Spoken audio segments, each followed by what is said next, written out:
Áno, Miško?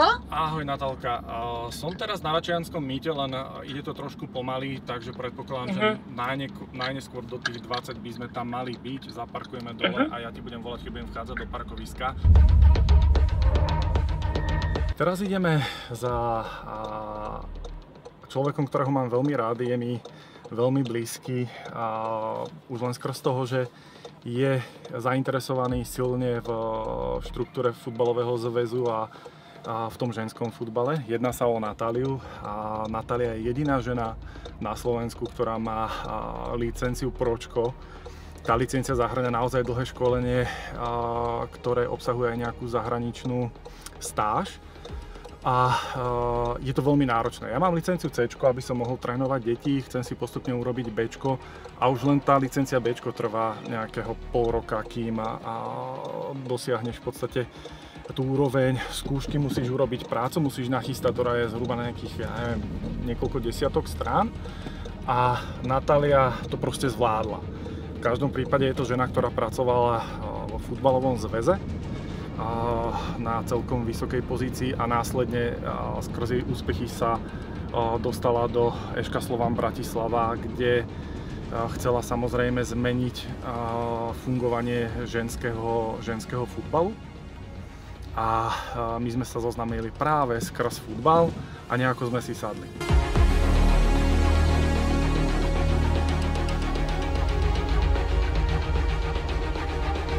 Pamätáš ešte starý areál Interu? Taký ešte nebol taký zarastený a keď som ja bol ešte dieťa alebo na základnej škole, tak keď som chodil na atletickú školu, tak tu sme mali, že milión súťaží atletických a to bolo niečo, že taká krásna spomienka na to detstvo. Ale teraz sa budeme presúvať sem, tam sú vlastne 3 ihriska a dneska si zahráme so ženským tímom Ačko, takže bude sranda. Čo je Marian? Čau, čau. S priateľkou si ešte stále? No jasné. S tou istou? Alebo? S tou istou. Ja sa len pýtam pre istotu. Budeme hrať viac menej futbal. Čiže nebude to nejaká tréningová rutina, z ktorej by ti bolo asi potom špatne.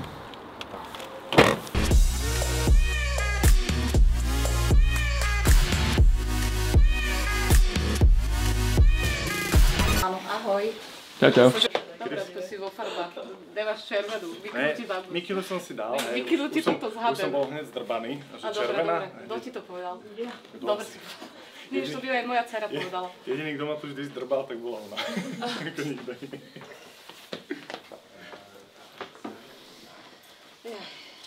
Počuj, ja mám obidve dievčatá zranené. Aj Natáliu, aj Simonku. Simonke sa už uzdravila tá noha, ale Natália koleno a členok. Že už kariéru som dnešný deň skončil, čiže môžete kúpiť. Sú pekné Adidasy, Crazy Fest. Môžete Krásne. kúpiť.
Pohode bol to, vieš.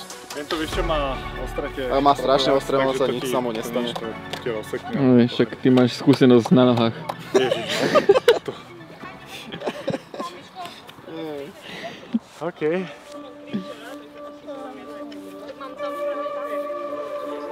Chcem o tréningu na? Zdar! Zdar.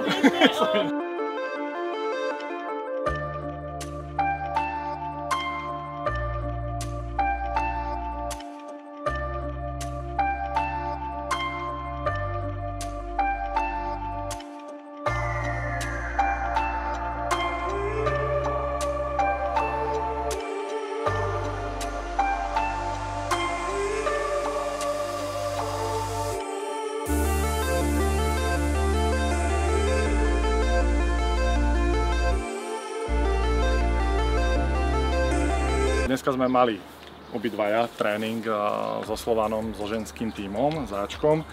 Hrali sme dokonca aj s Natáliou Latal-Mackovič, ktorá bude ďalším hosťom v našom podcaste. Budeme sa baviť o ženskom futbale, budeme sa baviť o tom, aké sú rozdiely medzi tým mužským a ženským futbalom.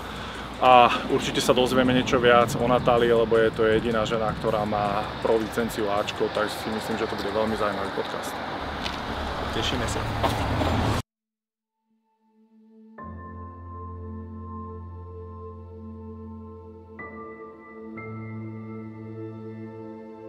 Smerujeme do Prahy, ideme na koncert skupiny Botox, ktorú sprevádza stále Foket na ich cestách, či už majú svoje turné alebo turné s kapelou No Name. Majú 5. výročie tejto kapely a budú to mať naozaj v krásnom prostredí v Prahe v Lucerne, takže ideme sa pozrieť na tento krásny koncert a je tam aj nejaká afterparty, tak verím, že dneska sa odprostíme od pracovných povinnosti a trošku si užijeme srandy a uvidíme chalanov a samozrejme ich pozbudíme.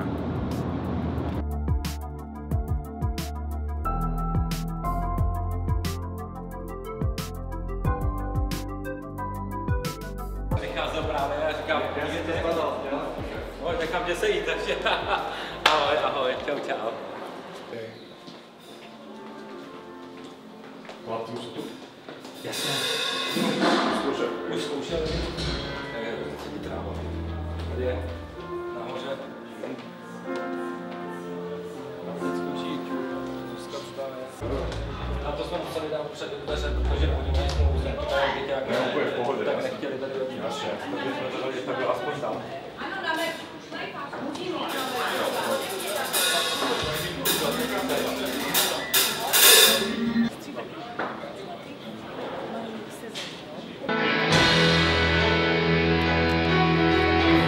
Budeš tu celý čas, že? Ale budu tady lítat někde půjde.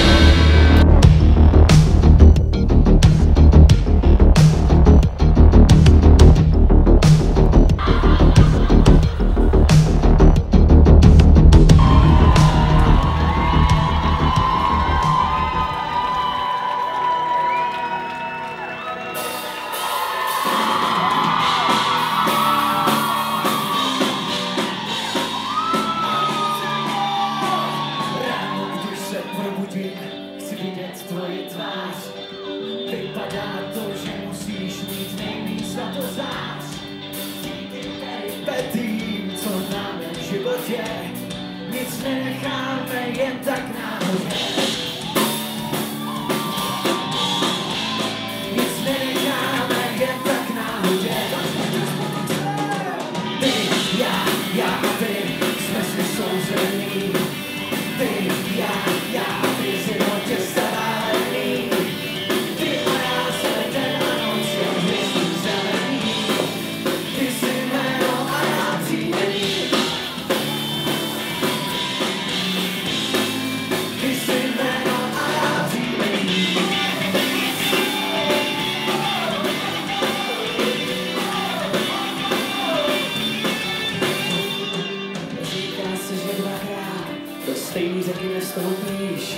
Takže sme po koncerte Botox, bohužiaľ sme sa s chlapcami nemali možnosť stretnúť, keďže tam bolo ešte ďalších milión faniniek, ktoré čakali na fotku s nimi, takže oni tam ešte budú minimálne 3 hodiny sa s nimi fotiť.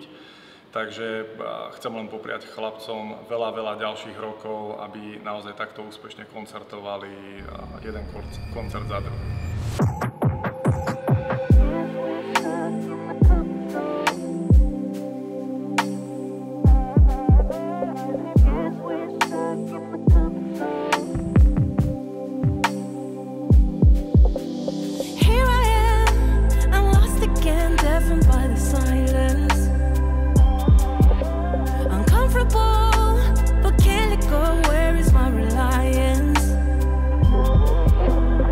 Sme na ceste do Hustopečí, alebo Hustopeče.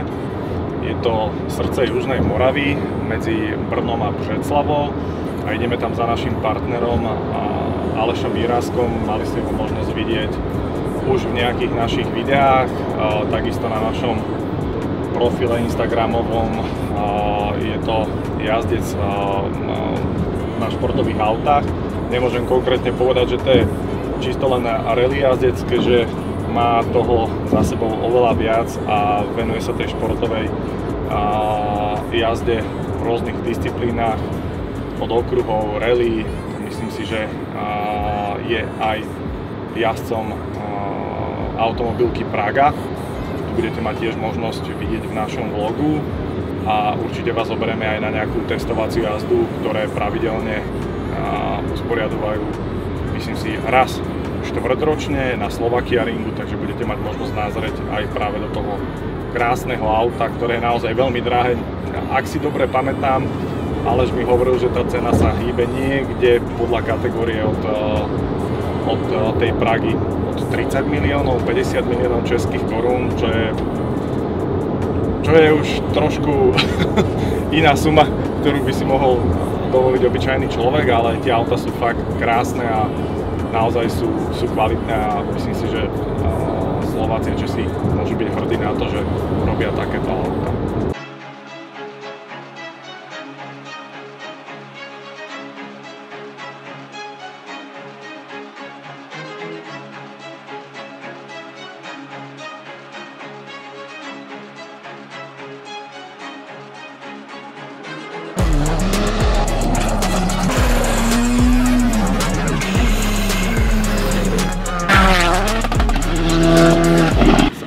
Spolupracujeme, neviem, je to možno nejakého 3/4 roka a snažíme sa rozširovať tú spoluprácu a verím, že budeme môcť podporovať Aleša nielen tento rok, ale aj ten následujúci a že sa mu bude naozaj dariť. Síce na tých posledných závodoch mal nejakú poruchu s motorom, ale verím, že tento víkend sa mu to podarí, ale čo mňa veľmi zaujalo, ale že tvoja v podstate, keď to takto poviem, práca sa netýka len toho biznisu, ktorý máš v Prahe, čo sa týka teda toho marketingu, ale že hlavne toto je to tvoje, čo ťa drží podľa mňa aj nad vodou a čo chceš robiť aj do budúcnosti, ale nie si len rally jazdec, ale jazdíš aj na okruhoch a zároveň si testovací jazdec Pragy, čo je jedno z najdrahších aut momentálne československých. A hlavne skús mi povedať, prečo takto ideš do tých multidisciplín, že sa nevenuješ práve tomu jednému, lebo väčšinou tí jazdci sa venujú práve tej jednej disciplíně. Tak děkuju za hezký úvod, vážím si toho samozřejmě, je to příjemné poslouchat takhle. Tomu sportu se věnuju 25 let, ačkoliv tomu rally sportu samotnému to byl 3. rok. Jak jsi říkal, tak já jsem ty disciplíny postupně switchnul. Přišel jsem z motokár, jsem závodil dlouho jako malý kluk, tam jsem získal spoustu dovedností, které právě zúročuji teďka v tom prostředku kariéry, protože ještě hodlám pokračovat. A vlastně na Bokulách jsem si splnil z toho dosažitelného finančně, co jsme schopni tady v Čechách, tak jsem si dosáhl toho, co jsem chtěl. A byl jsem dlouhý leta tovární jezdec Pragovky, s kterou jsme jezdili po světě, podporovali jsme různý trhy různě po světě, v Americe a tak dále. A to samozřejmě bylo skvělý období mé kariéry. Ale pak se mi naskytla příležitost, jak už to chodí nečekaná, nikdy bych nečekal, že do rally si budu mít šanci sednout a naskytla se mi příležitost tady právě s Petrem spolujezdcem zkusit si rally v rámci nejvyšší kategorie v České republice a na takovouhle otázku se neříká ne, protože já jsem člověk soutěživý a historicky se moc lidem nepovedlo až na pár výjimek uspět v disciplínách. A samozřejmě udělat titul na okruhách a zároveň, kdyby se mi to povedlo i v rally, tak by bylo něco, co se tady ještě nikomu nepovedlo. Takže to je cíl, i když samozřejmě postupně člověk zjišťuje v tom sportu, až když na to přichází, co vlastně se musí dát dohromady k tomu, aby se to povedlo a není to bez žádná sranda, je to běh na dlouhou trať, nemůže se to povíct během 3 let, je to potřeba opravdu budovat nějakou dobu, jak ty zkušenosti, tak to zázemí toho týmu, postavit to vlastně celý znova de facto a v poslední řadě tu techniku a zajištění partnerů a všeho, ten koloběh opravdu je velký. K tomu mi právě dopomáhají ty ostatní profese, které mám, ať už to je tovární, nebo ježdění s Pragovkou, nebo vlastně spolupráce s AMG Česká republika, takže mám to takový multifunkční, zároveň super odcházet z jednoho světa do druhého, ale dneska se mi to vlastně propárovalo všechno tak navzájem, že už mi to pracuje jako takový model kolem mý osoby a vlastně i obchodně vlastně mi to funguje všechno dohromady. Perfektné, toto máme v podstate taký úvod Alešov, je to predzvesť, ako hovorím vždy v každom vlogu, je to host, ktorý pôjde do nášho podcastu, kde sa budeme naozaj baviť o Alešovej kariére a hlavne o tom automobilovom svete, o závodoch, tak si myslím, že to bude naozaj veľmi podnetný podcast. V každom prípade tu už aj počujeme, myslím si, tvoje auto, ktoré je docela hlučné, takže ho už nastavujú. Tak ideme sa určite pozrieť na závody. Dneska čaká ešte kvalifikácia, pevné závody sú teda zajtra. Dneska nás čeká celá první etapa. Dneska byl právě shakedown, to je takový poslední trénink před soutěží. A teď už jdeme na to, protože stopeče jsou nádherná soutěž ve Vinicích, ale hodně specifická v tom, že se celá soutěž odjede za 24 hodin. Takže my jdeme dneska dlouho do noci a ráno brzo vstáváme, moc se nevyspíme a jdeme na to znova. Doufám, že si přivez velkou zásobu fokedu, protože myslím si, že jak mě, tak i mechanikům se budou hodit, protože opravdu dneska ta noc bude hodně náročná. Chceme i oči potom posílit a všechno, člověk je večer už v noci vykoukaný, takže potřebujeme do sebe narvat nějaký vitamíny určitě taky a dneska opravdu bude první etapa dlouhá, náročná, včetně šotoliny, včetně jízdy za tmy, takže těším se na to. Tak ti držím palce a vidíme sa na okruhu. Ďakujem. Teda ne na okruhu, na šotoline. Na trati, ja?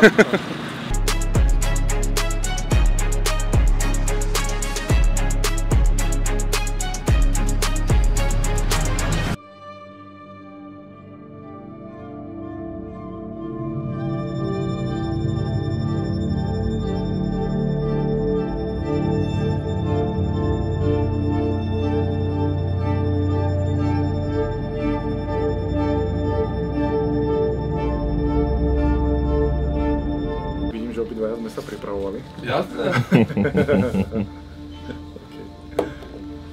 No a vy ten scenár chcete dodržiavať ten pôvodný, čo ste mali? No to moje predstavenie si predstavujete ako? Ja vás uvediem ako konateľa. Tak. A ja vám tam nebudem zbytočne do toho skákať. Mali ste ho možnosť už vidieť v našom vlogu. Dneska budeme s ním viesť podcast, takže vás poprosím, skúste sa nám trošku priblížiť, predstaviť, povedať bližšie o sebe a ďalej sa potom pohneme k spoločnosti Bonavita. Keď sa rozprávame o suchároch, aj svojim kolegom, deťom hovorím to, čokoľvek robíte, robte s vášňou. Pretože tú vášeň potom v tej práci je vidieť. On to vyskače. Vy keď sedíte v nahrávacom štúdiu, tak ale že postavu máte dobrú. Ďakujem pekne, takisto máte dobrú postavu. Po dvoch deťoch? Dobre. Nie, ale ako, hej, jasné, s Pilčíkom rozumiem tomu. My sme sa teraz presťahovali, takže sme na dome, takže záhrada, všetko, neviem čo. Takže súdni, kedy akože ten cukor neskutočne potrebujem, ale hovorím, radšej si dáme Bonavita. Tak veľmi ma teší, že ste prišli. A toto je, prepáčte, toto je tiež vaše, alebo to je len náhoda, že vám to chutí, či to je vaša značka? Áno. Antistres, preto sme taký pokoj. Lebo vy ste to mali ešte takto, že to bolo pekne, že na tom zábere, že hovoríte o tom, ako separujete, tak tu bolo to Z-ko a tu u vás bolo to fuck. Akurát, takže... A ja som odporca Z-ka. Lebo my v podstate každú vlastne plechovku fakturujeme, pokiaľ to je na slovenskom trhu, práve s tým zálohovacím poplatkom tých 15 centov a potom vám príde obrovská faktúra a vy ju musíte zaplatiť. Ale pritom to bol zákazník a ten produkt my sme predali do Čech, ale vy nemôžete tomu vašemu distribútorovi fakturovať niečo, s čím ide on do Čech, kde není ešte zálohovací systém. A teraz si zoberte, máte zálohovací systém v Maďarsku iný, v Írsku, Íri teraz zaviedli. Angličania, tí na to kašľú, hej. Potom tam máte Portugalsko a tak ďalej. A každý má iný znak. Teraz si zoberte, vyrobiť plechovky, etikety a každé zodpovedá nejakému inému obalu a aby to naozaj v tom systéme mohlo zobrať, tak pre vás je to obrovské zvýšenie nákladov o stovky percent.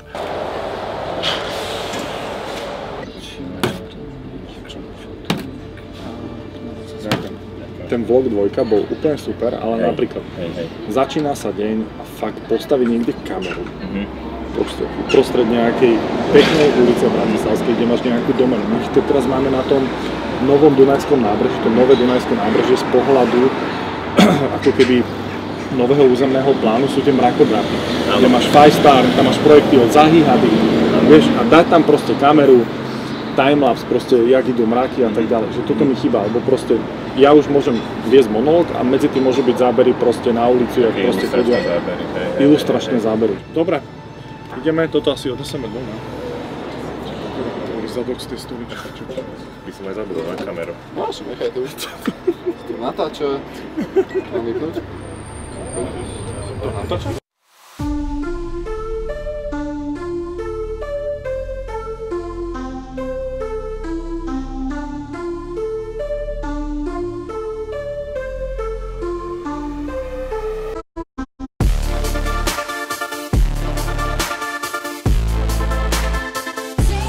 OK, takže kde sme teraz? Na Hrádzi v Rusovciach? Na Hrádzi Rusovce Čuňovo? Áno. Takže Patrik, ktorý stojí teraz za kamerou, tak ma nahovoril na svoj prvý oficiálny maratón, ktorý som ja v živote nezabehol, možno tak polmaratón. Behal som už nejaké behy ako je Štefanik Trail a nejakú Vltavu Run a to som mal ale tak o 7, 8, 10 rokov menej, takže vtedy som bol ešte v kondičke, ale bude to výzva, takže je na čase sa pripravovať, keďže máme už len 3 mesiace, 3 alebo 4 mesiace, myslím, v septembri to je? Október. V októbri, hej, takže je to medzinárodný maratón mieru v Košiciach, takže na to sa naozaj veľmi teším, ale je na čase naozaj sa začať pripravovať, lebo vek je neúprosný a čas takisto a myslím si, že môžeme sa začať pripravovať. Dobre, ja by som sa tým pádom veľmi rád k tebe teraz pridal. OK. Môžeme si nejaký kúsok zabehnúť, uvidím, čo ja zvládnem.